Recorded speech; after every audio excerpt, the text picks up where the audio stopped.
அஸ்ஸலாமு அலைக்கும் நண்பர்களே.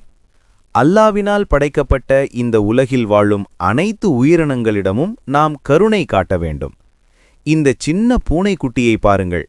எமது செல்ல பிராணிகளை நாம் நேசிப்போம். அவர்களுக்கு சரியான நேரத்திற்கு உணவு, நீர் கொடுத்து பராமரிப்போம். அதேபோல அவர்களை ஆபத்துக்களிலிருந்து பாதுகாத்து எப்போதும் அன்போடு கவனித்துக் கொள்வோம். விலங்குகளைப் போலவே செடிகொடிகளும் உயிருள்ளவைதான்.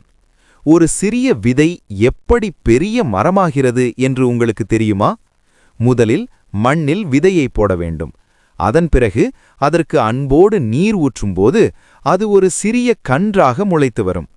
பாருங்கள், நன்றாக பராமரித்தால் அது எவ்வளவு அழகாக வளர்கிறது என்று. எமது வீட்டுத் தோட்டத்தை அழகாக வைத்திருப்பதும் எமது பொறுப்பாகும். இந்த பிஞ்சிகள் இருவரும் தமது வீட்டுத் தோட்டத்தில் உள்ள பூஞ்செடிகளுக்கு நீர் ஊற்றிக்கொண்டு எவ்வளவு மகிழ்ச்சியாக இருக்கிறார்கள் என்று பாருங்கள். இவ்வாறு விலங்குகளிடமும் செடிகொடிகளிடமும் அன்பு காட்டும் பிள்ளைகளை அல்லாஹ் மிகவும் நேசிக்கிறான். எனவே நாமும் இன்று முதல் எல்லா உயிரினங்களிடமும் அன்பு காட்டுவோம்.